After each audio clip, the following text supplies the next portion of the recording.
Today we're going to finish up the tier list series with the second half of the neutral golds. We're just going to pick up where we left off last time and just get into some cards right away. As far as the tiers, if you watched part 1, you probably know. If you're watching part 2 without watching part 1, that's kind of weird, but I guess we'll say the tiers anyway. Excellent cards are played pretty often across the game, or they're deck defining. Keep in mind for neutral cards, they may be less commonly seen in like a specific deck for deck defining than say a faction specific card.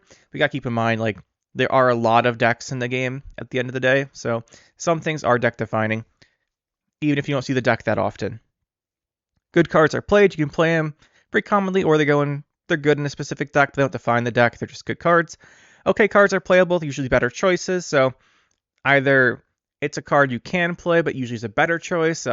We already put some things on here, so for example, Mada's a decent tutor card, but usually like a Nonamancer Decree is better, something like that. That's just an example, so we have cards on here this time.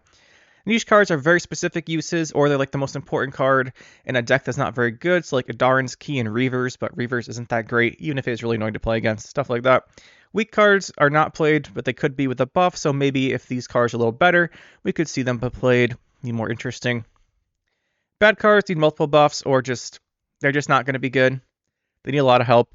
And meme cards are unplayable other than for fun. Stuff like your Dandelion Vainglory, who you're not going to play unless you're trying to make something funny happen. All right, as far as the cards here, we'll just slip these down. I should have removed these duplicates. So those at the bottom. I have to take those off at the end. Let's just get into it here. So, Olgierd. Olgierd. Make sure we pull these guys up here. So, Olgierd. Human Cursed Bandit. 10 power, 9 provisions, and its power cannot be changed by abilities. Keep in mind this means while he's on the field, so if you hit him with a Shillard while he's in your hand, he does get changed. But other than that, fantastic self-wound card. You hit him with Knut the Callous, doesn't take damage, you damage the opponent. Your Fall Blood doesn't hit him, your Priest doesn't hit him. Very good self-wound card. But that's really his only use. His only use is in self-wound. And in self-wound, you can get away without Olgierd because you can play Draco Turtle. Draco Turtle fills a pretty similar role, and so does Sigvald. They both do something pretty similar. You can play all three of them, although it's kind of hard to fit all three. He's really good in that specific deck, but he's not deck defining for it. We're sticking Olgierd at the top of good. Good card in self-wound, but you can play self-wound without him. I wouldn't, but you can. Don't quite think he makes it all the way up on the top tier like these other guys do. The other Olgierd here, Olgierd von Everick. We made a deck with this guy at some point. He's 8 for 8. He's similar to the other Olgierd where they both are ideas like they don't take damage, but Olgierd is different here because, that's confusing I keep saying his name. This one's different because he heals himself instead of not taking damage. You have to click the order after the damage to heal him. The only benefit this offers is heal synergy. So really the only time you're going to use this if you're playing half through Singers, which is what we tried. Really, it's just not very good. I wouldn't say it's terrible. I think the provisions... Well, here's the thing. For Knut the Callous, if this was 9, so it could round up to 5 like the damage on this Olgierd did, it'd be a big difference. Or if he was 7, so you save more than 1 provision by using him over this. I think he could be better. Like, I think if they'll gain to power or something, so you still do 5 damage to Knut the Callous, he might see some play. He might be all the way in bad, though. It's kind of weird they're different powers, when one's definitely better than the other. Hey, stay down there. I think I'll give him a bad. I think he does need 2 power, realistically, to be online with this. Because his ability is worse. Clicking the heal is notably worse than just not taking damage. Because the opponent can kill this, right? If they play like Riptide, for example, it just dies. This doesn't. So I think this being cheaper, even if they're at the same power, would be fair. So I think it actually does fall in bad. Much as I have hope for him. Next up, we have Eyed Betsy. 7 for 8 with 2 armor. Pretty hard to kill her. You need a lot of damage to kill her. Deploy, drop the 2 bonded units, and shuffle the same number back into your deck, and orders replay a bonded unit. She is very key in specifically the Harpy deck, because it draws you the Harpies, or your Caravan Vanguards if you want to thin out your Highwaymen, and then she replays the Harpies that you spawn the locked copy of with Troubadours. Overall, she's really good. I'm going to give her... She's really only played, I think, in that specific deck, but I don't think you can play it without her. She gives you consistency. She gives you replayability for more value. I think we'll stick her in this tier for now. I think we'll give her this tier because I don't think you can play that deck without her. I could see her being good. I do think she's deck defining for that. She gives you the consistency. It's a Renfree deck, so she gives you the consistency you don't have from not having special tutors, and then she gives you what you need for a good value. Her order is good value. Speaking of consistency, we might revisit her. We have Oniromancy. It's a spell. Echo. 12 versions. Play any card from your deck. I mean, you want deck make your deck more consistent? You put Oniromancy in it. It's going up here. The Echo makes it one of the best tutors because you get it twice. Like any card, it's not limited like Royal Decree. Super strong card. Just if your deck wants to find something specific and you don't have a reason not to play it, you play it. It's really, really good. Next up, we have Operator. Beast Mage, 4 for 7. Deploys, spawn a base copy of Bronze Unit from your hand on its row in the opposite row. Really good card. A lot of uses actually for Operator. Vampires play it because you can make a Flutter, then put a leader on it. Renfree Beast play it because it's a beast and a smallest copy of Messenger of the Sea. Reavers, for example, can play it. A lot of decks can play it. Those are the main ones that I've seen do it, though, are Vampires and Renfree Beasts. But you can do a lot of things with it. And Nilfgaard plays it, too, for their Enforcers or things you want to replay from the opponent's graveyard. So Operator has a ton of uses. You can play all of those decks without the Operator, though. But he's really good in them, so we'll give him a good. Ornate Censor. The card... this card may have been reworked the worst, like biggest nerf of rework of any card. 10 Provision Alchemy boosts an allied unit by the amount of damage dealt to enemies this turn, or damage enemy by the amount of boosts given to allies this turn. Way too much setup for way too small payoff. For this to be good, you have to play like a Ship's Ballista deck, and then you fire this thing off with all your stored up charges on your Arbalisters, then you fire Ship's Ballista, do like 30 damage, and then you give yourself 30 points. It's not worth it. There's way better payoffs. This is too expensive for what it does. Maybe this is like 5 or 6 provisions. It would be okay. It's just too hard. You have to build your deck around setting this up, and it's not a great payoff to it. Yeah, it's just way, way too expensive. This card's just completely meme at this point. Next up, we have Phoenix. How you spell Phoenix? So Phoenix here, it's a beast. Deploy, gain 5 vitality, so it's 9 for 4. 9 for 4. It's 9 because you have the 4 base power for 10. And then at the start of the round, if it's in the graveyard, it banishes and turns to the hatchling. And then you can turn the hatchling back to the Phoenix. So it's carryover. Phoenix is pretty decent. The decks not too many decks play it. Mainly just the Bomb Madoc decks play this as initial carryover because you get the Madoc coming back, get Phoenix coming back. I'm gonna say it's okay. You don't even always see it in the Madoc decks, like a Kingslayer is better to make a second Madoc. There's a couple other things you can do. This isn't too bad, though. It's alright in those decks. I wouldn't say they're all playing it, though. And it's like an option in Renfree Beasts if you want to. The problem with it is that it doesn't stay in the graveyards. You don't get the extra boost from Corrupted Flametica, but it is carryover. Carryover is good. This card is just a little bit... okay, there's better carryover options, but there's a surprising number of people I've seen play Phoenix where it does do something. But it's usually not the best choice. Next up, we have Portal. Good old Portal.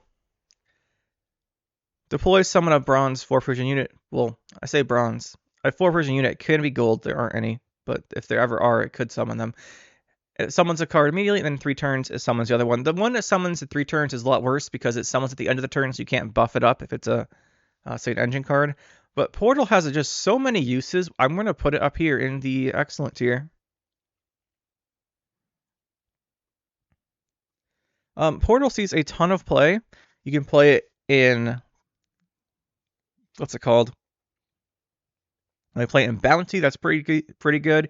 You can play it to like pull out Vigilantes. You can play it in non-bounty decks in Syndicate to pull out the... what's he called? The guy with the bond to do 2 damage. You can do that. You can play it in Druids. It's very common. Play it in Druids. Pull out your engines. You can play it in Skellige Witchers. It pulls out the Bear Witchers. Really anything Skellige can do that. Any deck that has a good 4 version. I've seen people play this in Monsters. It pulls out Fiends. There's just a lot of uses for this. It has so many uses. I'm just going to stick it in Excellent tier because I see this card a lot, especially because it recently got buffed to 10. This might go down because people might just be testing it, but it's very strong. Next up, we have Primordial Dow. Another one of the constructs. It's got a shield and it boosts himself by 1 for each contract you've played this game. It's not as good as the other constructs. It's not as good as these. These two get played without Primordial in some decks. But if you're playing a construct deck, you play Primordial because it's another payoff card. I'm putting it in good next to these guys. They go in the same deck. Just know these two are definitely a lot better than the Primordial Dow. But tier lists are artificial separations, so I can't really do much about it. It's not as bad as this. Like Living Armor is you don't always play this in constructs, only if you have extra provisions really. But this one you do. So I'm gonna separate these two. I like that tier better. Villum. Here we go. Striking again. Disloyal and plays a gold from your deck. Random gold. Terrible tutor. You never plays for tutoring outside of V because you don't care what you get with it. Everything in that deck plays V unless you're silly and play Parasite, which I have a clip of that somewhere. That was funny. But really, this card's only played in V. It is terrible outside of that. So I'm going to give it niche, but only because it sees play in V. Like I said in some of the comments of these videos, if a card sees play in a viable deck, it's not going to be in the meme tier just because it has a use. And it's okay in that use. He's good in that use, actually. It gives you another tutor for pretty cheap. So he's actually good there. But outside of that, don't use it. On the other hand, Prizewinning Cow. One of my favorite cards for how funny this thing is. I really wish short was like a 15, but it's never going to happen. Prizewinning Cow, I think, should be a 4 Persian gold. It should be one of the only 4 Persian golds. I think it would be worth it. That would be great. So Prizewinning Cow. 1 for 6, order transformed to short. Anything that has 1 power and costs 6 provisions and dies to 1 damage is terrible. The order transforms it into a 10 for 6. That's good. However, that order going off, not going to happen. This, I think, really should be a 4 Persian card.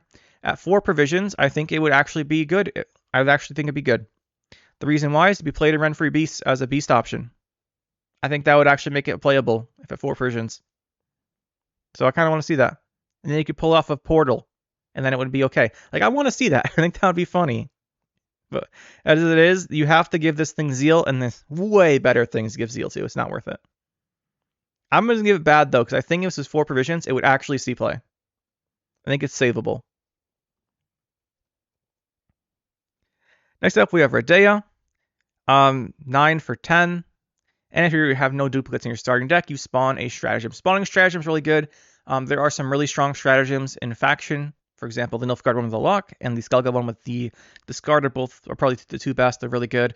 You can do combos with those. Like you can set up a iced and then we'll set up the crow stratagem, the mask, and then play ice, discard, and trigger it. You can do stuff like that. Or just pick a neutral stratagem, in which case it is roughly 14 for 10, but you get flexibility. You can get Curse Scroll to find the cards you need.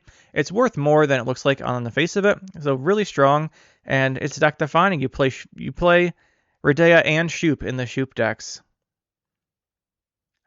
So we'll stick it up here, I think. You never cut Reda in the Shoop decks. She's always worth it. Next up, we have Ragnaros. Really fun card here.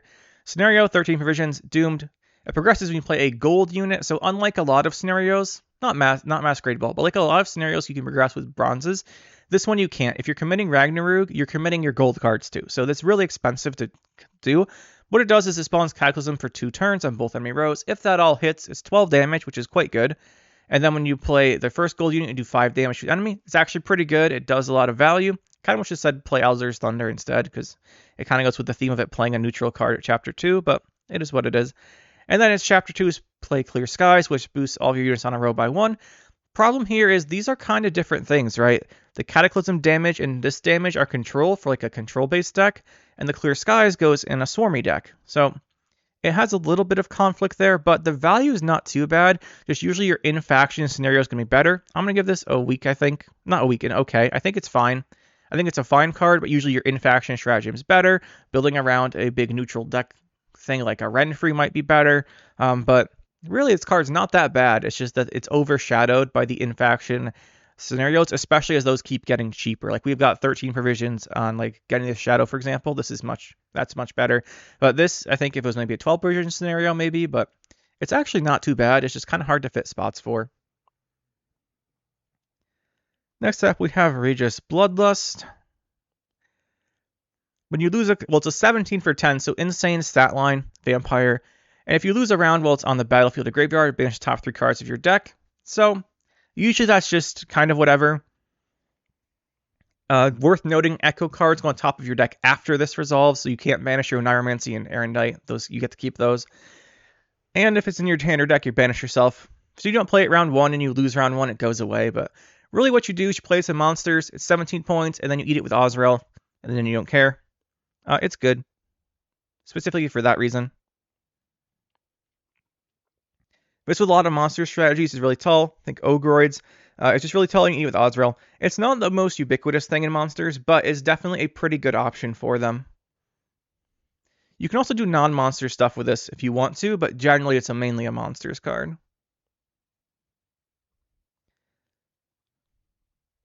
Next up we have Regis Higher Vampire. 4 for 10 Order Melee, row locked and order locked. It's kind of scary, but drain an enemy by the amount of boost it has. This card is going in niche. Reason why is because in Toussaint Knights, where you boost the enemy, this card with the orders, you have to play like a Petri's Filter to give it Zeal, but this thing's order on a boosted enemy is absolutely insane. You just boost one enemy up. You could do it with something like Ale of the Ancestors and just target a unit. You could just do it with all the normal boosty stuff. If you drain an enemy with this, you will probably win. But that order is painful. Setting up the Petri's Filter takes time. And there's other options, like you've got the Evar Evil If you do it earlier, you can just tall punish the opponent and like reset their unit or something. So it's an option. It's usually not the best option, but if you build your deck to do it, you can get some absolute crazy highlights with this thing. It's really fun. Next up, we have Regis, 3 for 12, Vampire. Damage all enemy units on a row by 1, and if any were destroyed, repeat this. The dream scenario is the opponent has a 1 power unit, a 2, a 3, a 4, 5, 6, 7, 8, and a 9, and you just wipe their board. That's never going to happen. The real problem with Regis is when they give him initiative. Like, here's the thing. You could theoretically just trigger this on Skele by giving them a damaged Siren with Patricidal Fury, but you can't do that. They have to have the 1 damage thing already. It's too difficult to set up, and row swarming isn't that common. It's just too hard to set up most of the time. So we're going to give this guy I think it's pretty meme, unfortunately. Is he meme? Like, you could theoretically do it.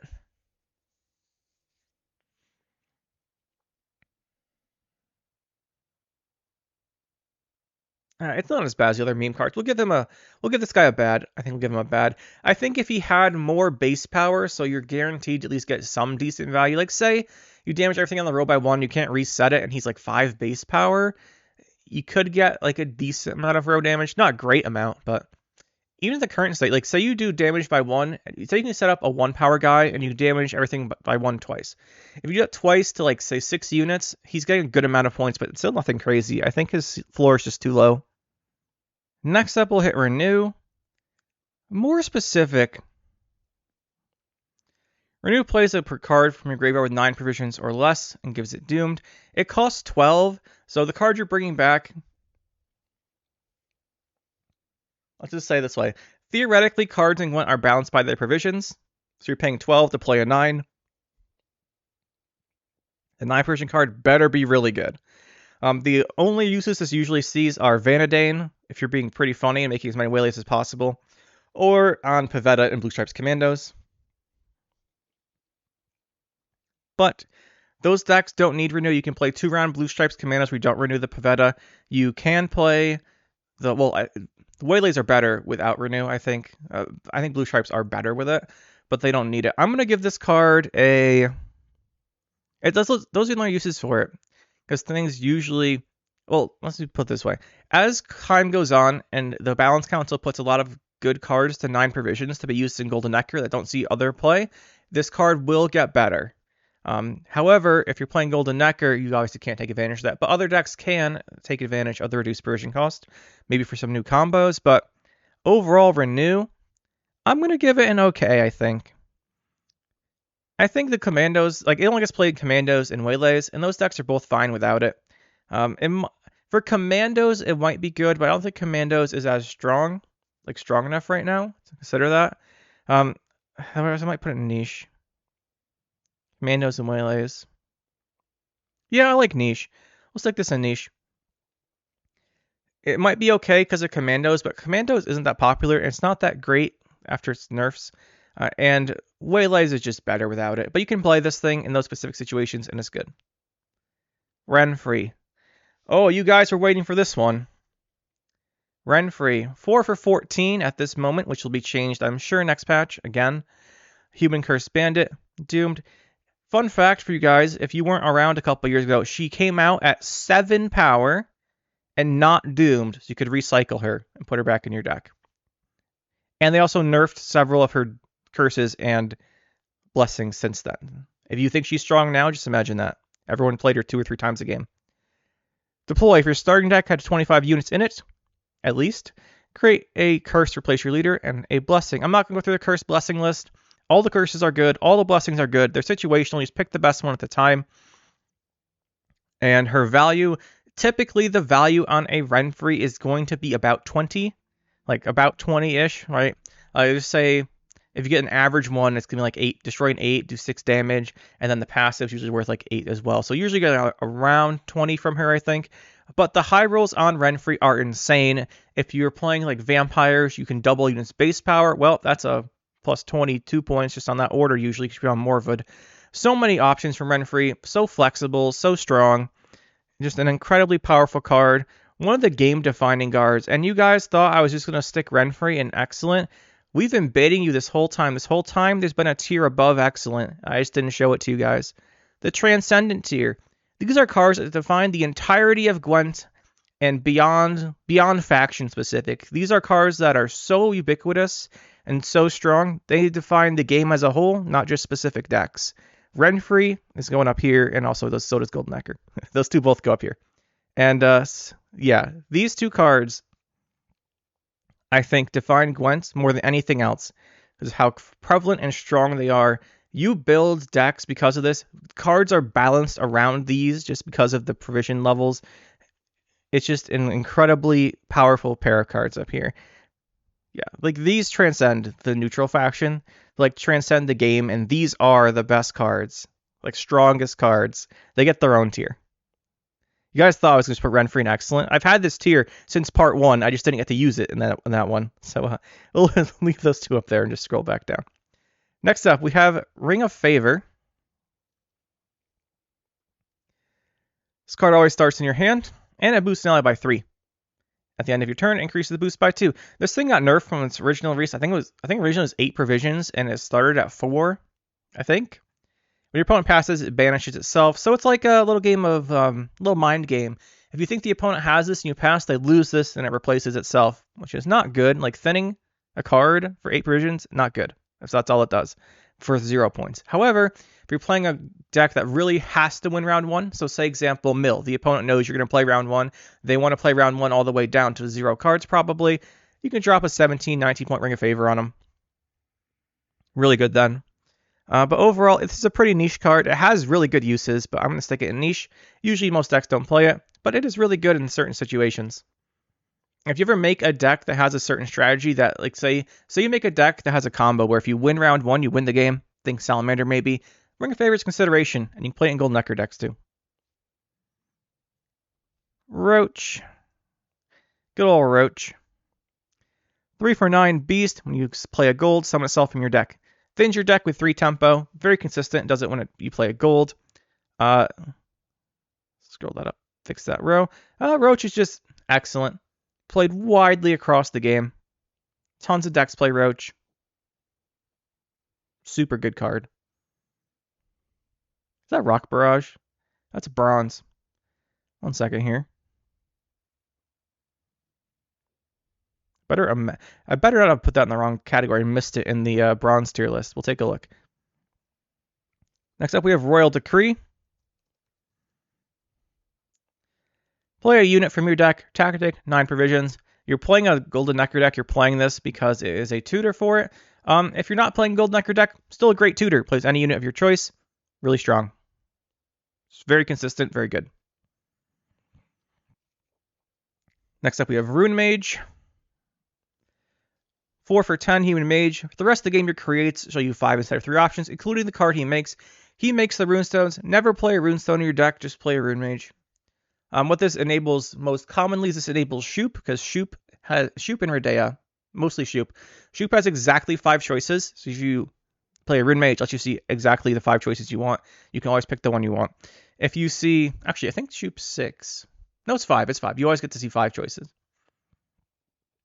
You always see the cards you want with Shoop. And then for Renfree, you see 5 of the 9. Is it 9 curses? It's either 9 or 8. You see 5 of the curses and blessings with this in Renfree decks. More commonly in Shoop. Also, just if you're playing Nilfgaard, this is fantastic for double cross because it lets you see the opponent's like whole hand with the 5 cards. Overall, really good card. Has a lot of uses. I'm gonna put it up here. It also has just decent value because you can just pick a card that synergizes decently with your deck, but you don't want to play it just for value. Play it to enable something else as well. But it also triggers Assimilate. Lots of playing Assimilate. So especially because you play like Assimilate with Shoop, you can use both effects. It benefits it. Really good. And it works really well in those decks. And it gets played in other decks too. Next up we have Sahir Khan. He's a beast. 2 for 8. You damage the enemy by the number of units you control. So this most commonly sees play in Tatterwing because it has 2 base power. You only lose 1 base power. And you're swarming the board. So you can get some big value damages off this. You also see it in Renfree Beast because it's a beast. The deck swarms the board a lot and you can do big damage. Or you see it in Fire Sworn because they don't have damage commonly in the deck, but they can take advantage of spawning all the tokens to do damage. Overall, it's just a good card. It has some uses. It's pretty good though. It has a lot of decks that can play it. It's not always the best choice, but it's usually a good choice in the deck you put it in. So we're going to give it this. So Synthesis Blaze, Dragon, Lineage, 1 for 12, but Lineage means it can get up to like 6 or so. Baseline, and while in hand deck or battlefield, whenever your enemy unit is destroyed or banished, boost self by 1. Usually play with some bomb decks, like bomb decks and dragon decks, or precision strike hyper control. The problem with Synthesis Blaze is you usually get it to like a 15. Like I said, depending on the matchup. If you're playing against Symbiosis, where they have a bunch of 1-power tokens, or Racket Storm, and get it really big. But usually things like it's like 15 to, I'd say like pretty commonly I see this go to 15 to 17 range. And at 12 provisions, that's not great for a finisher.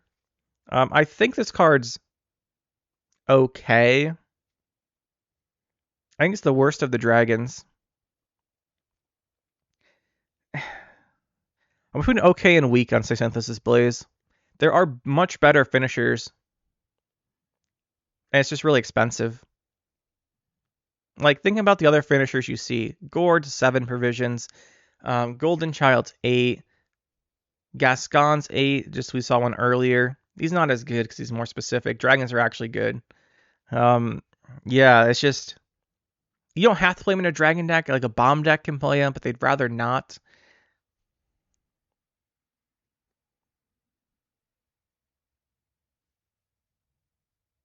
We'll give it an okay. We'll give it an okay. People still do play it. It's just not great. Sangraal, though, this card has a lot of uses. So Sangraal purifies a unit and boosts it by 12, and then infuses it when both players pass, damage self by 12. So 12 for 6 if you ignore the effect. There are several ways to ignore the effect. Most commonly use this in Golden Necker Witchers, where you put this on a Griffin Witcher because they lock themselves. So it'll do, the Griffin Witcher does 3 damage, locks itself, you hit a Sangraal, it'll do 3 more damage, lock the infused effect. So it plays for 15 on that. Fantastic. The other options, you play Nilfgaard, you play on a false Siri on the opponent's board. The false Siri comes back to your board and purifies off the effect, plays for 12 points there. Also just gives you the false Siri back really quick, so you can get extra points that way if you gave it another boost. You can play it to Toussaint Knights because you boost the opponent and then you get the points back from, how Toussaint Knights work. They can take advantage of the opponent's boost. You can play it in any shield ball deck and put a shield on it. You can play it in any deck that has a lot of purifies. Alchemy has a lot of purifies. You can just play this in Alchemy. It is in Alchemy and Druids, then purify it off. Usually it's not too common, but you could do that. Just a lot of uses. We're going to give this thing a good. It's good in a lot of situations. Scepter of Storms. 5 provisions, deploys and plays a weather effect. We talked about those in the bronze tier list. And its order increases the duration on enemy row by 1. So you have to pick the weather effect, so it's better than just playing a weather card.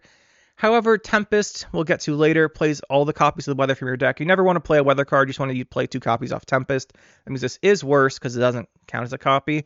It does extend a row duration by 1, and it is any row duration, not just a weather effect. But really, you're only playing this if you're playing a Vader Maker combo. We'll talk about him later. This card is pretty weak.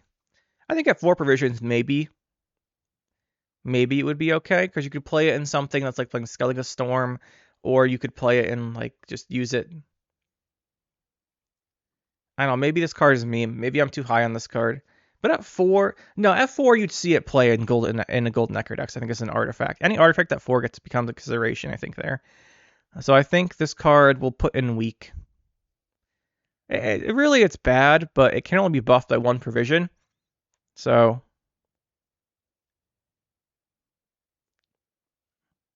now let's take it here. Scorch. Scorch is an interesting one. Spell, destroy the highest power unit, and initiative, destroy all of them. Scorch, you do build your deck around. However, I'm not sure I'm going to give this deck defining. Scorch just blows up everything at the same power. If your opponent is playing a deck that swarms the board things at the same power, blow them all up. A lot of hyper control decks will play like Scorch and a bunch of other control cards for their specials, and since bronze will just be their engines or their point slam. Scorch, it doesn't differentiate, so you can blow yourself up with Scorch, but it is quite strong of an effect.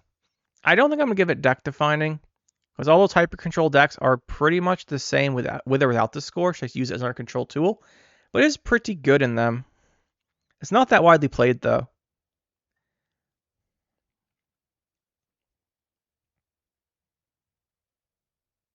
It's really specific. I'm debating between good and niche, because it is a very specific card. The decks that play this will want to be like pinging a lot and stuff to set these up. I think I'm gonna leave it in good, though. I think this card's pretty good. I don't think it's quite deck defining. I think the decks that play this are defined more by having a bunch of control cards than just having a Scorch in it. But it is good in those hyper control decks, so we'll leave it here. I think that one might be a contentious one. Next up, we have, well, what's this called? It's the Mutation card.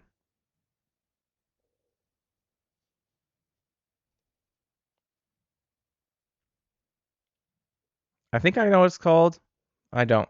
Yeah, it's Mutation. So why is it wrong? Selective Mutation. Alchemy, draw a card with Adrenaline, shuffle card back, and spawn 2 students. So it lets you find a card into your hand and play for 4 points of tempo.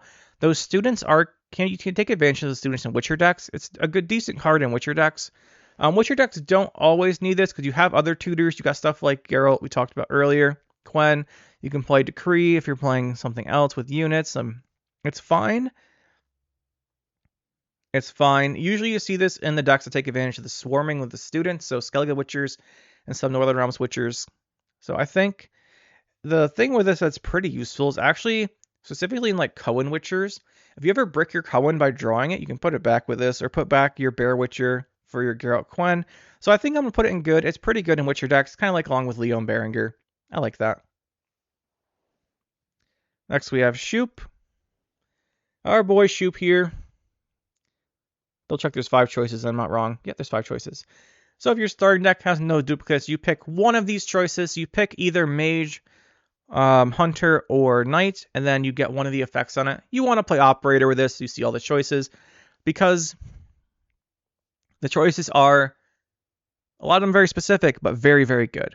So the most common ones are, if you look at Knight, we've got, it plays for 14 for 12, not great, but you can lock a unit sometimes, you can boost your hand. No one picks this one. Best ones here are, you've got Resilience, You've got the best ones are gain resilience, because that is the best keyword. You can destroy random enemy units if the opponent has a really strong card and nothing else, but if they have that, we'll pick a different choice here. You can destroy an artifact. The best ones that make Shoop really good here are resilience is incredibly good if you are going to carry over value, because it's playing for 20 then, 10 in each round. The other best options here are you've got destroy an artifact, very rare effect, and just being able to do this when you want is a great option. And the other one is deploy 3 random enemies by 3. This one's really good. It's 15 total value. It's the highest value generally on these. That's consistent.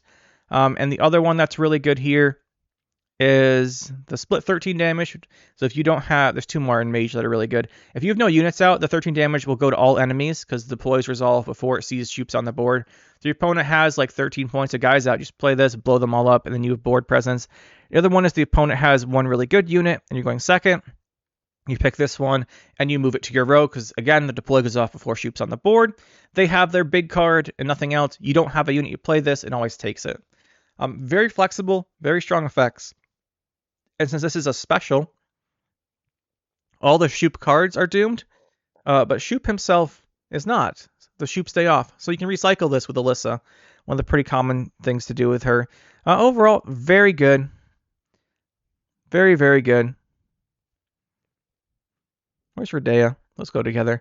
They're not quite in the same tier as Golden Necker and Renfree up here, but, you know, they're pretty close. Tons of decks love these guys.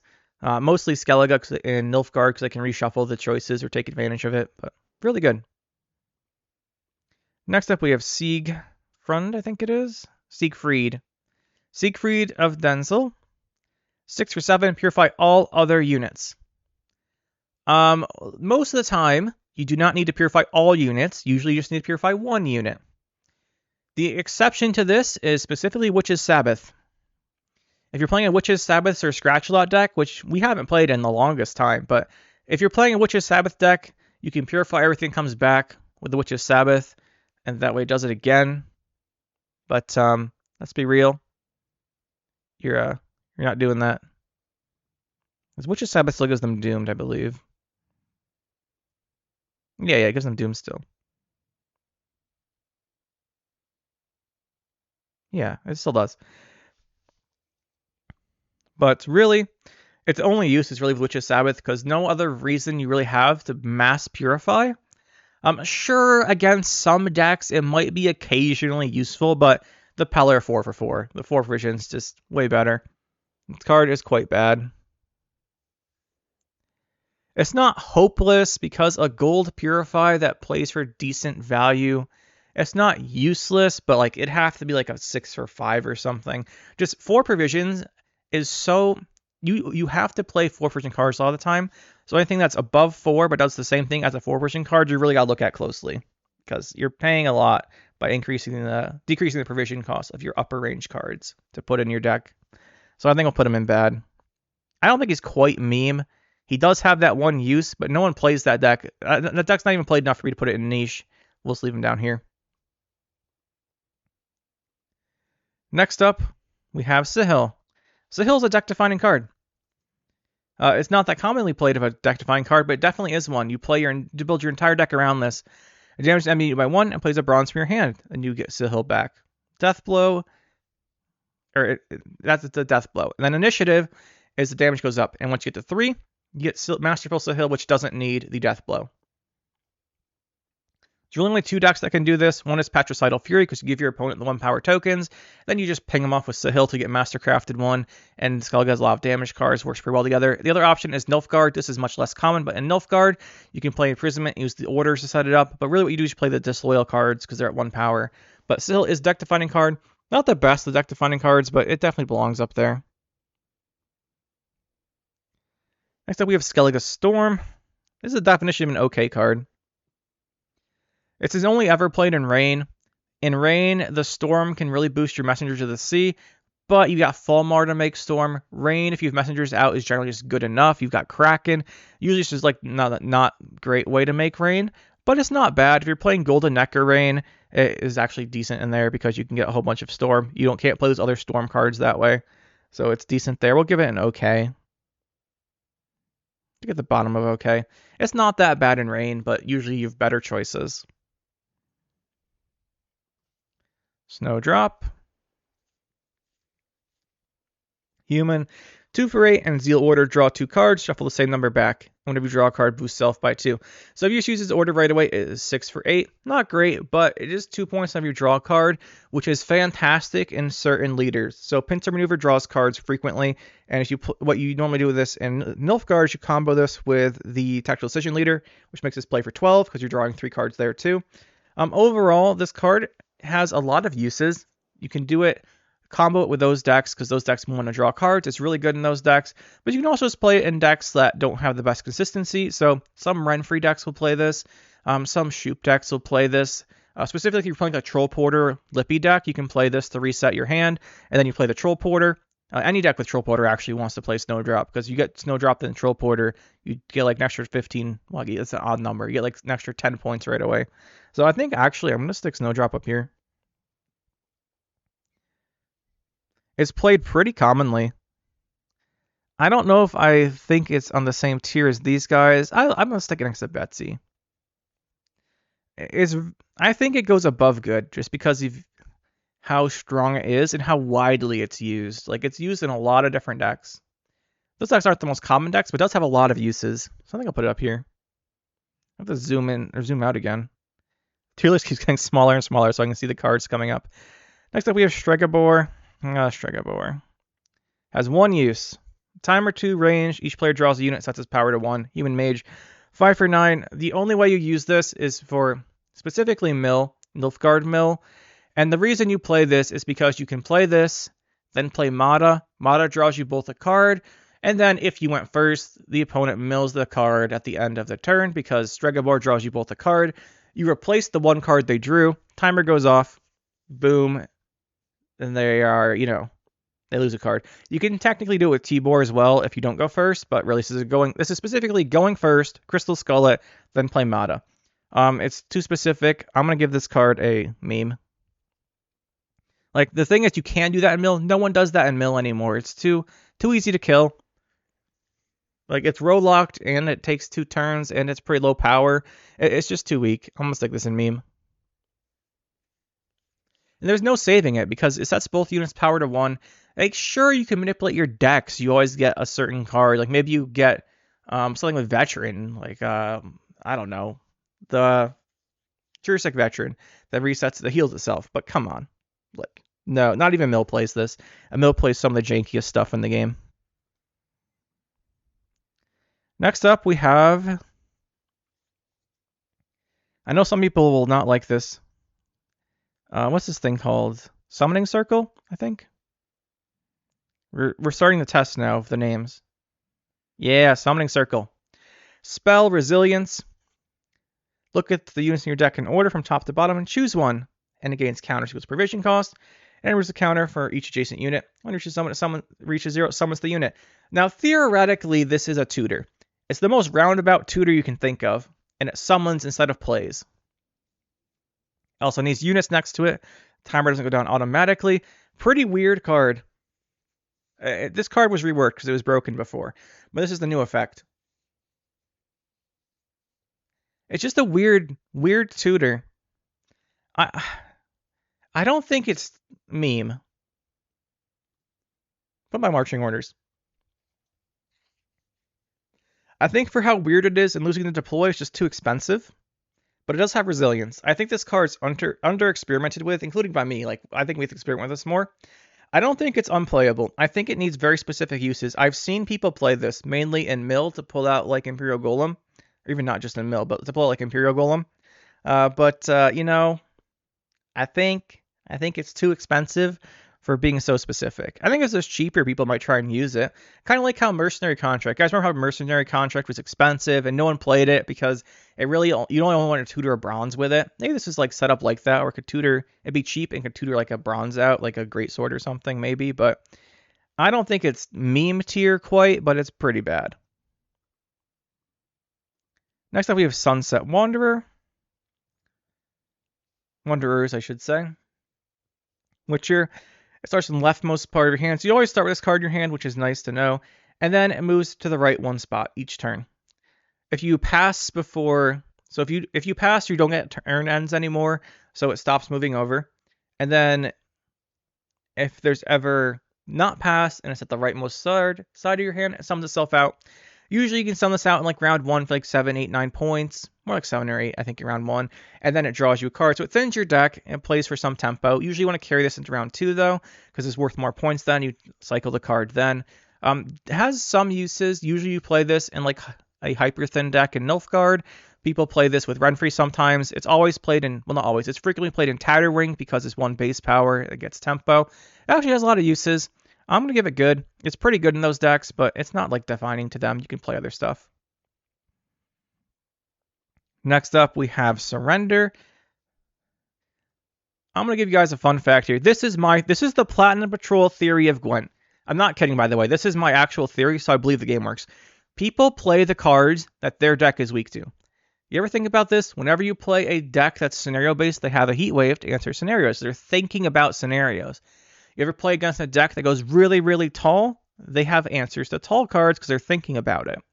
You ever play a deck that goes really, really wide? Well, a lot of times they'll have a wide punish. They're thinking about being wide. You know who I'm talking about here? It's Reavers. Reaver players are the only players that play Surrender because they think of how Surrender destroys them because it takes off their armor and kills their Reavers.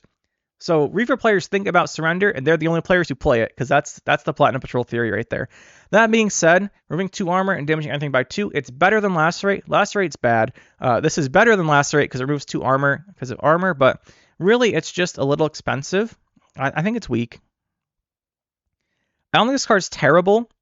I don't think it's terrible, but I think the 2 armor in certain metas is actually kind of impactful. Think of like the dwarf decks are populator. This thing is Smilodon Populator. If any of you got that, please comment. Let me know, please. But or tell me I'm a nerd. Either one's fine.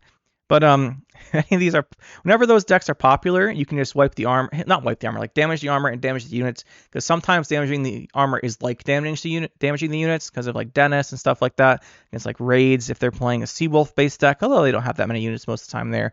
But overall, it's just a little weak. Just think it's a little too expensive for what it does. I think it was cheaper, maybe to actually get used. Sayana, okay, here we go. This is another one of those cards that is the definition of a niche tier card.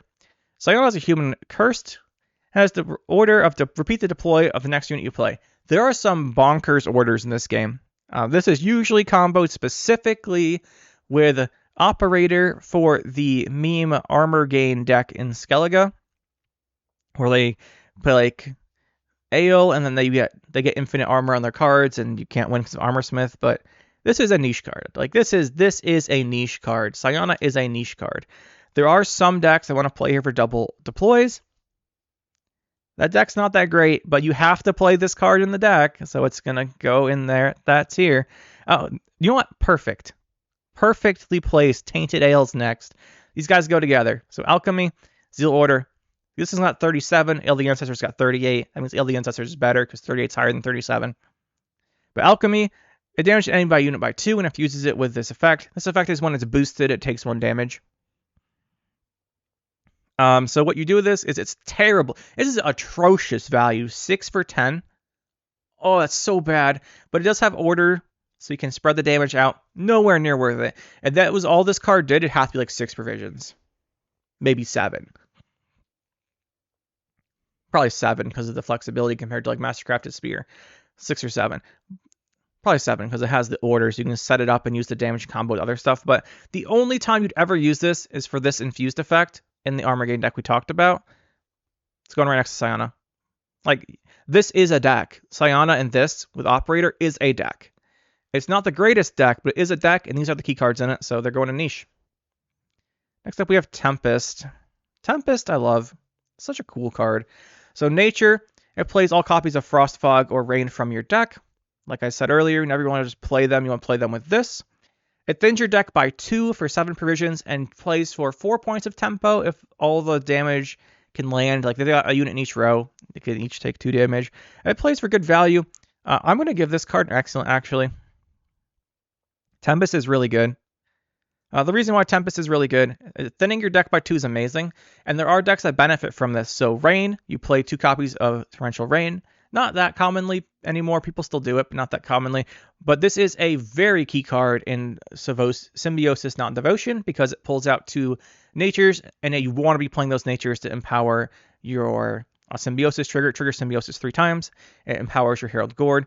And in any deck that wants some thinning, you can play Tempest and 2 Weathers, and it's pretty good. Like, it actually is pretty good in any deck that can play those and wants to. So I think this card is really good.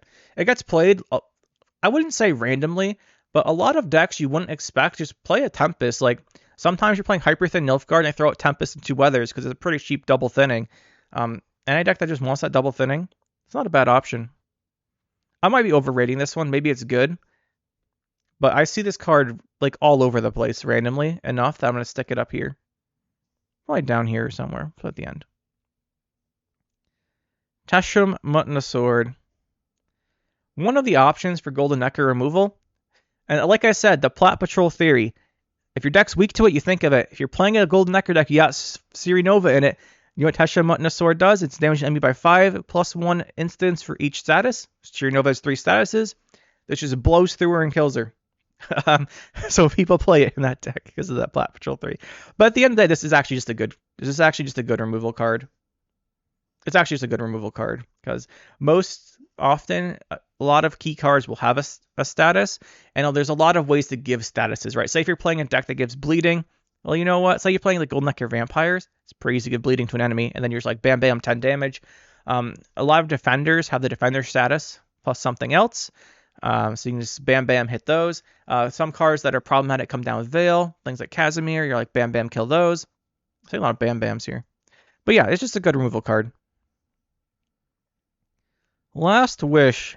This card is one of those cards that new players look at and either think is amazing or like one of the worst cards they've ever seen. And both of those are, I think, wrong ways to look at it. So the Last Wish is a spell.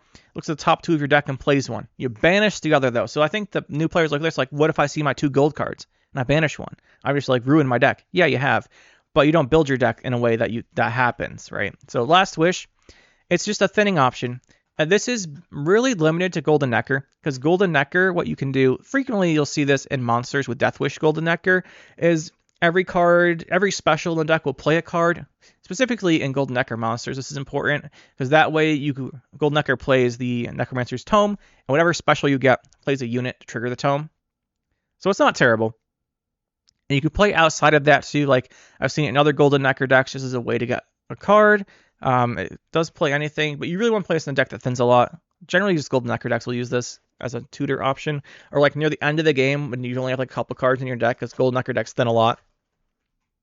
Because Golden Necker plays 3 out of your deck, you play this. I'm going to give this a niche. At the end of the day, after all that, I think it's fine.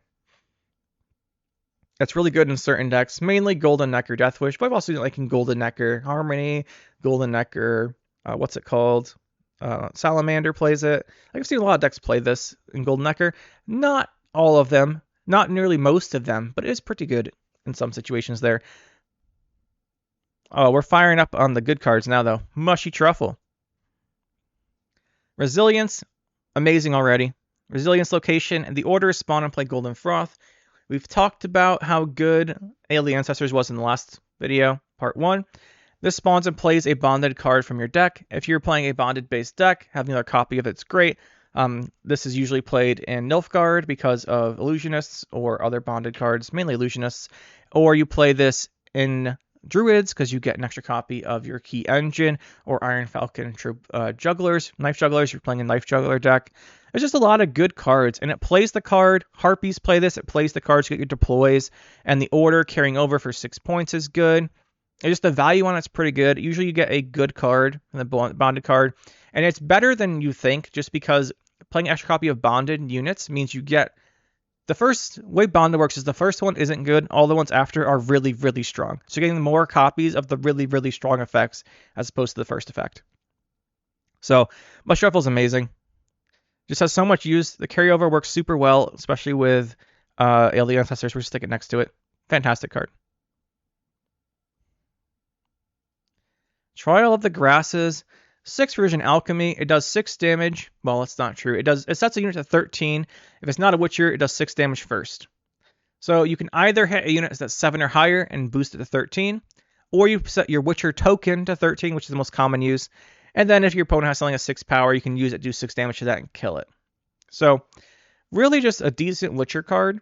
I think I'm going to put it along with Leo and Berenger and such. There's enough removal, mainly Mastercrafted Spear, that this card doesn't always see play in the Witcher decks, because there's other ways to take advantage of students. Say Northern Realms, you will pretty commonly transform the students into adepts as an option. You can use this. I think I don't see people use this very much in Witcher decks anymore. It used to, if you asked me like a year ago, it would probably be up here, but I don't see people use it in Witcher decks anymore. But it might just be my sampling bias. Like, I haven't seen the people who use it. I'm going to stick it in good. It's still a good card in Witcher decks, but usually, like, there's a lot of good cards in here, right? You usually can't fit all these. So they're usually like options that are all pretty decent to go with. One of my favorite cards here, Triangle, not Train. Oh, don't show me Trained Hawk. The card needs a buff. Trained within a triangle. No, Triangle within a triangle. Spell, boost an allied unit by its precision cost or damage an enemy by its precision cost.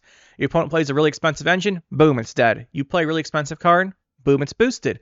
Usually boosting your expensive cards is kind of scary, but if they're like a thinning card or they have a deploy effect, it's fine.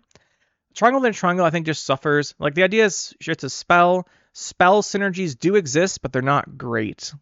I think it's just a tad expensive. I think this card's pretty... I think I'll give it weak. It used to be an okay, but as control's gotten better over time, this card's fallen off. But I think maybe at 7, people might consider it. Because really right now, like, if you look at neutral control, Tashmutos Sword is better. And it's cheaper. Like, maybe if these were the same, there might be some actually discussion between which one's better and situational. But it's just not as good as other choices.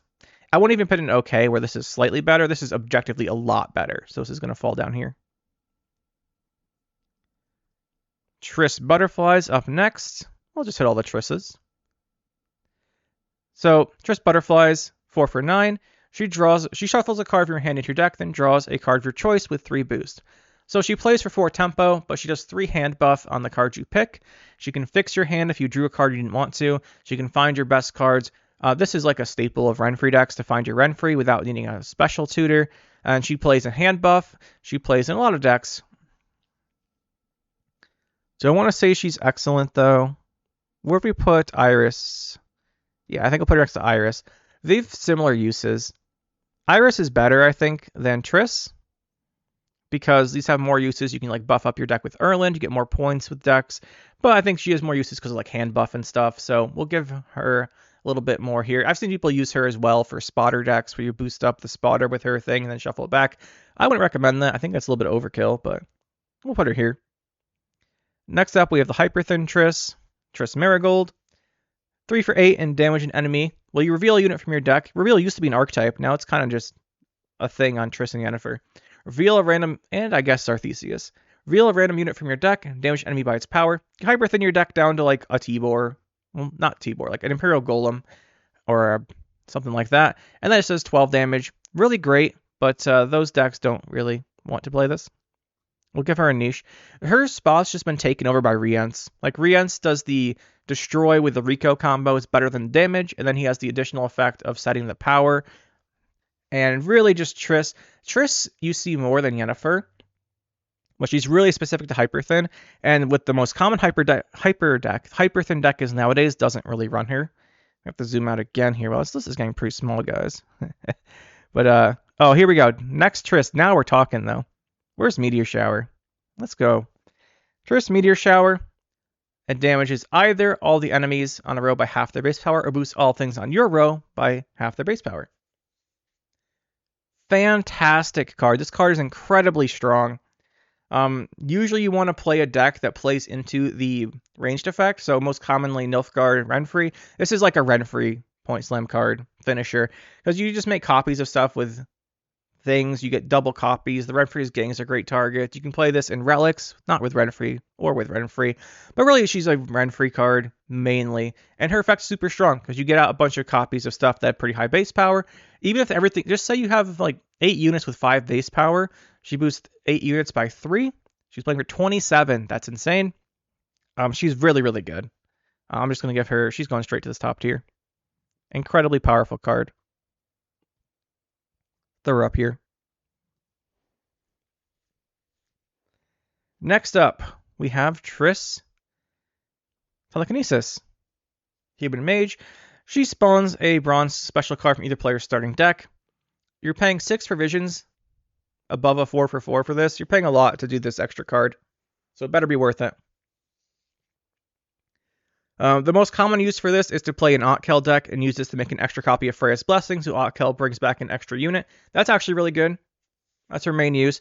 But in anything that plays Alyssa, you can also do this, like a Simlos quad Golden Froth deck, or Simlos quad Nature. What's the one that spawns a unit and boosts hand buffs by 2? You guys love how I just randomly forget card names, don't you?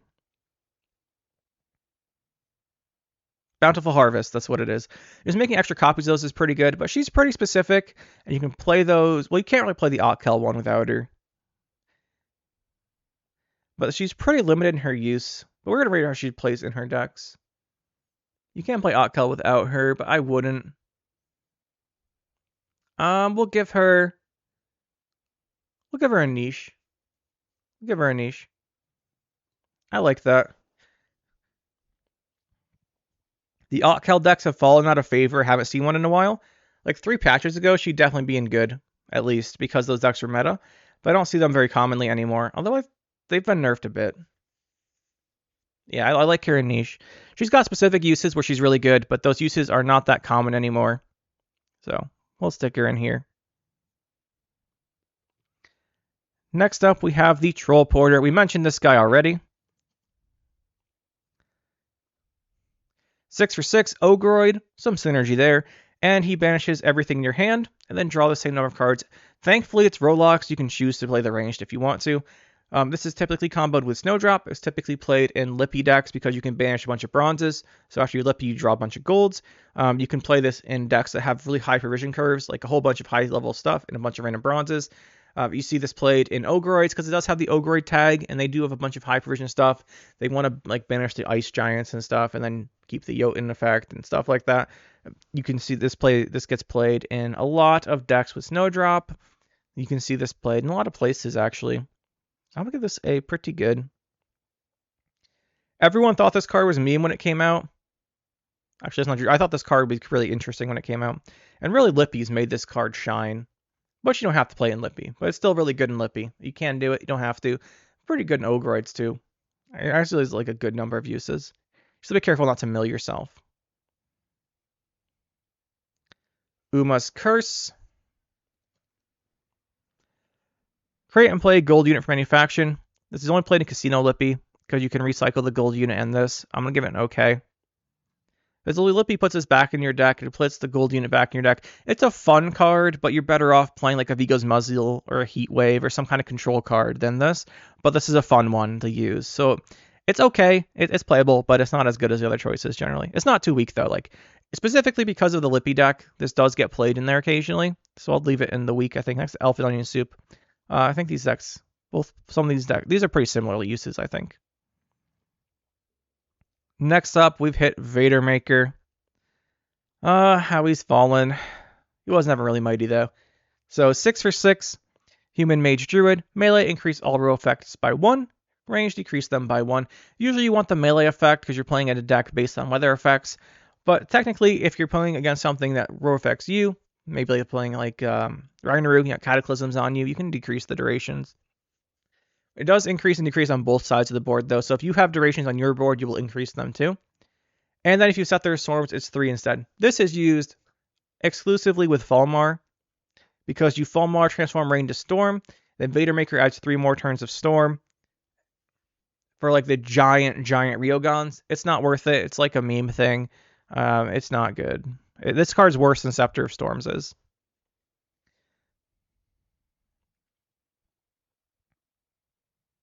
This card's just bad, I think. I think it's bad. I don't think it's unsavable. I think maybe if this was cheaper, so you could justify it more easily. Like the thing is, a lot of time when you're putting this in a deck, say like a rain deck, is like, do I want Vader Maker or do I want Directory Vol for lock? I want the Directory Vol for the lock. Like the cost is too much. And the effect's pretty specific. So I think I like this in, I mean, maybe weak. I just don't like Vader Maker. Maybe we're being mean to him. I'm putting him down here. That's not true. I like his name. I like his art. His art's awesome, especially the premium one. But I don't like using him. I think he's cool, but I don't like using him. I'll put him in bad, I think. I'm making tier list even smaller, guys. Oh, we're almost to the end. We're almost to the end here. Vesemir. Mentor. 9 provisions, boost all Witchers you control by 1, and Adrenaline, boost all Witchers in your hand and deck by 1. Really strong effect. Now that it's 9 provisions, you can play it in, I guess I do at the zoom. I was hoping we didn't have to zoom anymore. Gotta. This is going to go in good at least. Where's the other Witcher cards here? Actually, let's take a look. No, I think this goes up here. I think it goes in excellent. If you're playing a Witcher deck, you want to play Vesemir Mentor. He's like a reason to play Witchers, because the carryover is really great, and a lot of Witchers will spawn. This is why the Witcher decks that spawn cards are the best. Northern Realms Witchers and Skellige Witchers. Northern Realms is the best, but Skellige's not too far off. But they spawn tokens, and he just buffs all the tokens up. So I think I'll give him here. I like it. I think he fits in along with these guys as deck defining for the Witcher decks. Because again, Northern Realms Witchers, it's Cohen based, and he buffs everything, so you get the Cohen better. Vial of Forbidden Knowledge. This is like one of the most surprising rankings. People who haven't played the game a lot, I think. Zeal Order boosts you by 4, get 4 vitality. That is, if it goes off 8 for 4 value, really great. At the start of the game, full players have this in their deck. It thins itself out. 4-version card that thins itself out, and then you can look at each other's deck. Actually, this doesn't have the transform here. So that this card is one of the most interesting cards in the entirety of the game. Like, not even kidding. This card can change the game more than anything else. Why? Because if it transforms at the start of the game, because you both have it, you get full deck knowledge of the opponent. You're playing an open deck list. Like an open deck list match, which just completely changes how the game works. Which is awesome. Like, this card's so good. The 8 for 4 value is really what sells it, because if you don't thin it out, it's fine if you play it, because 8 for 4 is good. And usually you put this in like a Golden Decker deck as a backup artifact, or a deck that wants to thin. This card's actually just excellent. It's played super commonly, and it's really good. The 4 provision cost on this thing's really what sells it. Next up, we have Vigo's Muzzle. This is a great control card. Lock an enemy unit by 6. Well, if enemy uses 6 or less power, you seize it and lock it. So the opponent plays their carryover card, you just yoink it with this. You're like, huh, my carryover card now. Opponent plays their big engine, you steal it. Usually you want to seize a 12 or a 6, so it's 12 for 10 value, which is alright. But removing the opponent's scary cards, really good with this. Just very strong effect. Not as good as the Enslaved Leader because it locks it. You can purify the lock off if you want to. But the main thing you want to do this with is deny opponent really strong orders or things that go into their graveyard. Or if you ever steal a Veil card, obviously it doesn't get locked. So this is just a really good control card. It's a really good control card. Speaking of good control cards, we got Villain Trenton Merith. This is a dragon. This card is 13 provisions. It's got lineage. Usually if you're playing this, it's 12 base power. Like 11 or 12 base power. It's a big boy when it comes down. And then timer 3, it destroys the highest power units on the battlefield, excluding dragons you control. So usually your dragons are really big, and you're playing a control-based deck. You play this, and then it blows up the opponent's thing in 3 turns. The opponent usually locks or kills this, but usually it's a pretty big play for yourself.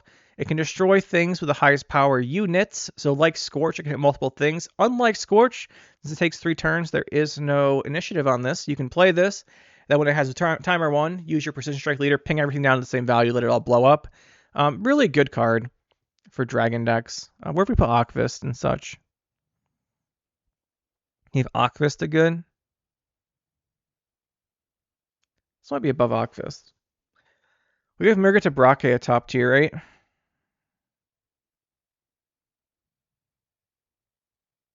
I think we did. This goes along with Mirgata Brake. We might have to move Akvist up there too. But Mirgata Brake and this, like, these are the 2 dragons, right? This one finds you your dragon, and this one is your payoff because you blow up a bunch of stuff that's not dragons. Speaking of payoff, we're going to get to one of the worst payoff cards in the game. Vivienne Oriole. Human Cursed. Deploy boost self, but the provision costs the card to the right.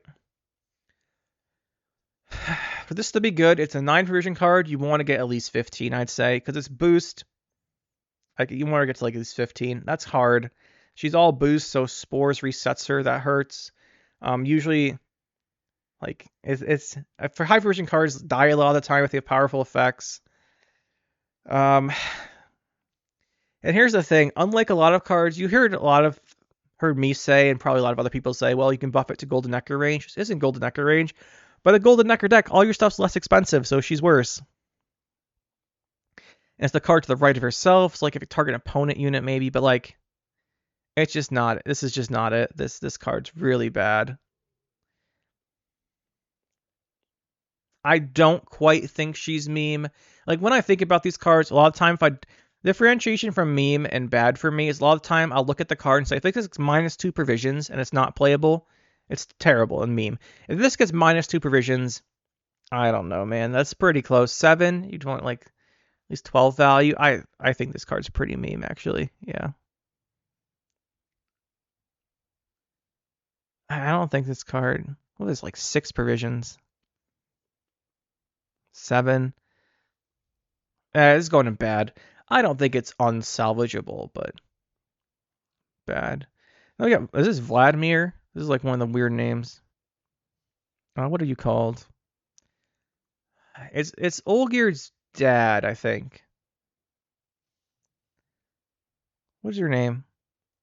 Vladimir. I was close. Vladimir. So 5 for 7, Spectre Bandit. I really enjoyed this quest in The Witcher 3 when he showed up. That was pretty funny. The what's it called? The marriage party, whatever it was. That was a really fun quest. Deploy swap a unit's power with armor. Oh, this card has this. It has the potential that will never be realized. Why? Because you got to put it in your deck. That's the problem. If you could generate this card consistently, like you can with Magic Compass and Skellige, man, it'd be good. You can't. Like, I mean, sure you can play like Master Mirror or something, but realistically, this is only good if you have a card with a ton of armor and low power, or the opponent has a card with a ton of power and low armor. These are doable if you want to play like Mantlet-based decks with armor and dwarves, but there's just better things. Like, you're never going to do this when Dennis exists, right? You're never going to do this when like Marauder exists. You can I think it works with Draco Turtle. Tell me if it doesn't, because I think it does, but I'm not entirely sure. But this is really used on the opponent for the units that just like randomly have 1 armor and a bunch of points. But come on, man, this is not it. This is a meme card. Next up, we have Wolfsbane. Surprisingly good, actually. It's an organic and an alchemy. I think this is the only special with 2 like synergistic tags. And it sets an enemy unit's power to 1. Why is Giga Scorpion Decoction depicted here? I have no idea. It must be a bug on the Plague Went site. Weird. Maybe I'll tell them about that one. But anyway, it sets the enemy unit's power to 1. It bypasses shields. It sets it to 1. Big reset. It goes beyond like a Spores reset because the unit's inherently tall. Say King Trum. It just puts it to 1. This card has a lot of uses. Any leader that does 1 ping damage just destroys something most of the time. You set it to 1, ping it with your leader. Like a Guerrilla Tactics, Gold Necker, you can play this. Precision Strike, Gold Necker. Don't see that one very often, but you can play this. Really good in decks that have the organic tag. Not so much Alchemy because they don't really want this one, because they have a lot of provisions tied up in artifacts. But like Tatterwing and other decks and monsters, with Arachis Swarm is pretty good. There's overall a lot of uses. If you're playing a deck with Golden Necker and you don't want to lean to like and you want a tall punish that actually can kill something, play a leader that's a ping damage and use this. It's mostly Scoia'tael, but I think this card's actually pretty decent. Do I say it's good though? I'm between good and niche. I think I'll give it niche. You don't see it that commonly. Put it more like the front of niche, like up here. You don't see it that commonly, but when you do see it, it is really good. Remember, like I always try to mention in these videos, niche does not mean worse than okay. Niche is like a weird tier for cards that are situationally amazing, or like in specific decks really good, but outside that, don't play them. Like these are cards that you could, I think, would be pretty easily to say that these are either good in certain situations and meme otherwise. I think it's kind of how we put niche. So I think it's a good spot for Wolfsbane. It's really good a lot of time. It gets more play than a lot of the other cards in this tier. But I think we'll go with niche. Pretty specific. Next up, Xavier. Xavier Lemons. Zeal Order melee banish card from your opponent's graveyard. No one ever plays this ranged unless you're really trying to do something memey. But it can actually banish your cards as well. Cooldown 1. So unlike Squirrel, which banishes 1 unit, if you want to do graveyard hate that way, you play Squirrel. If you want to banish everything in your opponent's graveyard, you play Xavier. Some decks hate this card. Raid Warriors hate this card. Gets rid of their Highland Warlords. All of them. Gets rid of their things to bring back from War of Clans. All gone. Renfree Beasts hate this because it banishes all the beasts. You don't get a good Corrupted Fluminica. Just some decks hate this card. Some decks will just lose to Xavier, which is hilarious. But generally, it's just if a graveyard-based decks are meta, he's incredibly good. I think we're going to give him a... Where's Deregulate? He's not quite as good as Deregulate. Was he a whole tier lower? I'm going to give him good. I'm going to give him a good. If Squirrel didn't exist, he'd be excellent. But I think the fact that Squirrel is so common is that usually one graveyard banish is enough. Banish Echo cards, another option. Usually the one graveyard banish is enough. Xavier is more of a tech in metas where graveyard reliance is like super high up.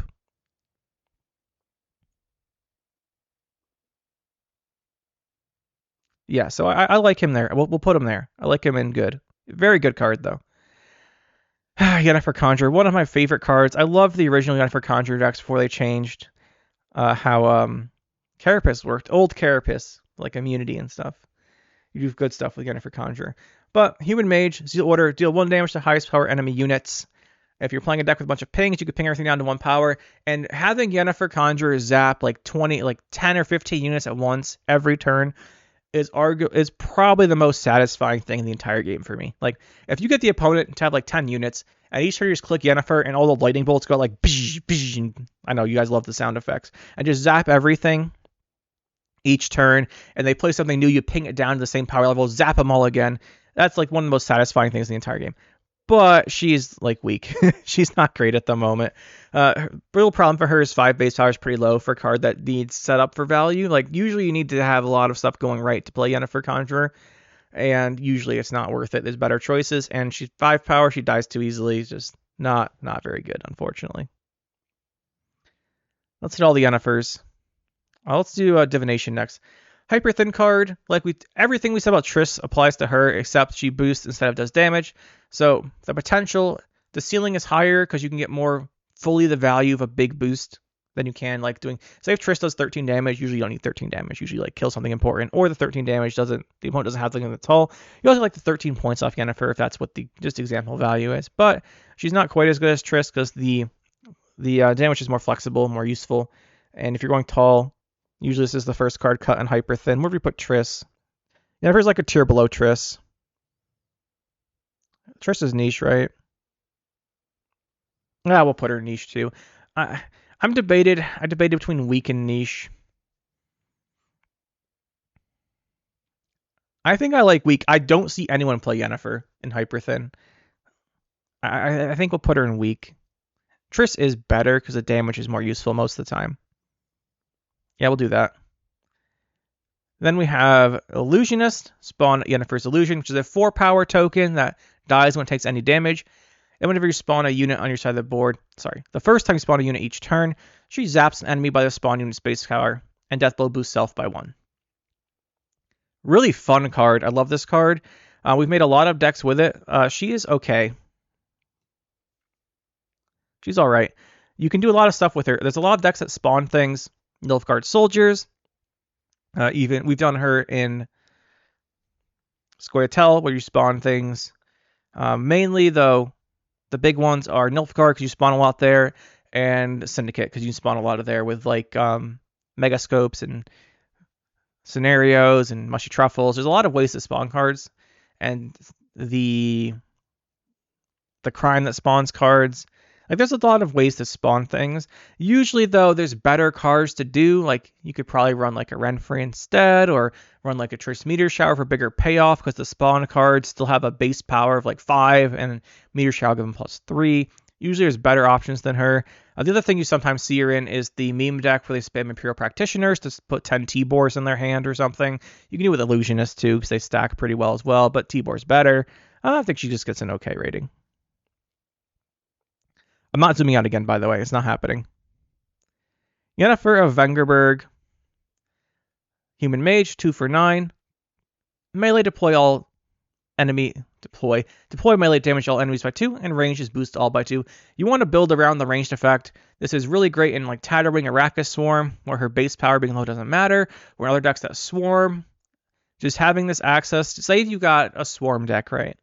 Swarm decks will typically get a bunch more units to the opponent. Say you get, say you've got a pretty common thing. So you get like 15 units, the opponent has like 5. You play cards that spawn out a bunch of things. She's going to play for 22 points. That's really, really good. She has some very, very high ceiling, especially because you can play her in Golden Necker. I'm going to give her a good, I think. Really good card for specifically like the swarmy decks. Do I want to give her all the way up an excellent? I don't think she's played widely enough, and you can play those decks without her. I think we'll leave her here. I think I like that. Zoltan Scoundrel, Dwarf. Melee play due to Agitator and ranged Companion. The melee one damages everything on a row by 1, and the ranged one boosts everything on a row by 1. Keep in mind you can't hit your own rows or the opponent's with either, so you can damage your own cards and boost the enemies if you're not careful. I've never done that, but I've seen people do that. And overall, it's just typically placed in a Dwarf Swarm deck, where you play this and it gets you +9 points because there's 9 dwarves out. 13 for 8, good value. And you also play this because the Zoltan's company needs you to have a bunch of dwarves. So overall, I think we'll give this... I think we'll give him a good. He gets play in dwarf decks. Alright, so that's the tier list, guys. Let's go through and see if there's any changes we want to make. I have to zoom back in so we can see the cards a little better. I do think that Renfree and Golden Necker stand above everything else in arguably the game by making so many things like decks. I think these two get their own tier. I can't see these like on the same tier as the rest of these. Like, Shoop's close, but Shoop doesn't define as much as these two do. Shoop's close, but not quite, I don't think, on the same tier. As far as the rest of these, again, we want to make sure everything in that tier is about the same power level. And remember, the tiers are definitions here. So these are cards that define a deck that's pretty good, or they're played really widely across the game. For neutrals, I give them a little more leeway because faction-specific cards tend to be better generally. So if these cards are competitive with faction-specific cards and they play about the same amount, we'll give them like a little leeway here on neutral. So as far as these are all incredible cards. This is deck defining, even if it's not that common or good. I don't think this falls into niche. I think the Sillkill decks are good enough that this will be up here. It's pretty close, though. I think they're decent. Witcher's really good deck. For this one, Witcher Uprising's good. Alzur, I just don't have enough experience with Alzur to really knock him down to niche, but I think I've seen some Scoia'tael decks with him where he's pretty good. Yeah, these all make sense here. Do I want to drag... I do want to drag up. Where are they? I want to drag up Frenzied and Enraged Ifrit. Frenzied down, Enraged Ifrit. I want to drag these up here. For different reasons. This is deck defining constructs. These are in constructs, but these are good enough that they see play outside of constructs. So I like these. I think these are good. I see these pretty commonly. Also, Nilfgaard Construct is a good deck. It's one of the decks I've peaked with recently. And Nilfgaard. Not this season, I think a couple before, but still a really good deck. Dragons, bam, bam. Yeah, we're going to move Akvist up here. His value is just good enough. I think this is warranted. Dragons are really good. Specifically in Scoia'tael. These two, yeah, this all makes sense. The Witchers I can see being knocked down. I think Cohen Witchers is a really strong Northern Realms deck. And these guys really enable it. That's decent. That's good enough. Yeah. This one, One-Eyed Betsy, I think you have to play her. Like, she does define, I think, the... not as much as Solano Harpy itself, but she really is key to the Harpy deck. I think we'll leave her up here near the bottom. They're not ranked within this tier for the most part, but like I try to put like the best ones, like the top 5 are at the front, for example. Maybe like the top 10 are at the front, maybe something like that. Maybe we'll rank him in the tier, but probably not today. And then these are at the bottom. Yeah, Tempest I could see being good. Like Tempest is the argument one here. Tempest and Eyed Betsy. I'm not too sure about these two.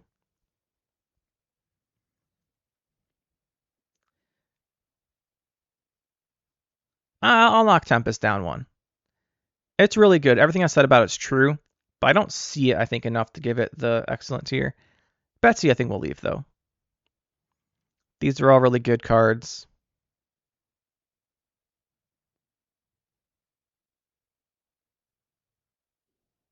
This is context because it has to go with constructs, but I'll leave it here because it's really good in constructs.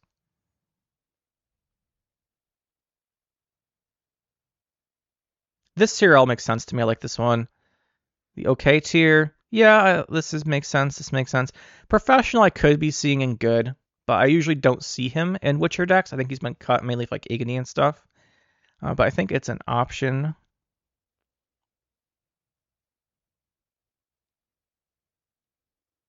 Yeah, I like this tier. I think this tier is fine. And the only one I could see moving around is if you like Mada as a tutor, you can move her. And the other one is if you like, if you're playing Swarmy decks, you can move him up. But I haven't seen him enough to move Germain up yet. And then the other one is, where is Professional? I think Professional, is actually a little bit better than these cards. We'll move him up the other tier. I think Professional is better than these. I don't think it belongs to the same tier because he's pretty good in Witcher decks. Well, usually you see like the other ones, the other Witchers. I'll put him in good though. I think he's a good enough to be an option. I don't think he quite fits the okay. I like this tier better now. They'll feel more similar. Niche. Yeah, these cards are all niche here, I think. Yeah, I like this. The only one that's a little stands out here is Trish Telekinesis is really good in Otkel specifically, but I haven't seen enough Otkel to knock her up. We'll just stick her. Yeah, that's fine. Weak cards. Yeah, these are all pretty weak. Yeah, I feel these are about the same. I like this one. Bad cards. I can see you moving up him, but I think, again, these all make sense to me. Meme. It's so weird to see Yrden down here after years of him dominating the game. Like 3 or 4, I think it was 3 years ago when Yrden would have been in the Transcendent tier like a few years ago because he was in every deck in the entire game. Yeah, I'm pretty happy with this. This is the neutrals tier list part 2.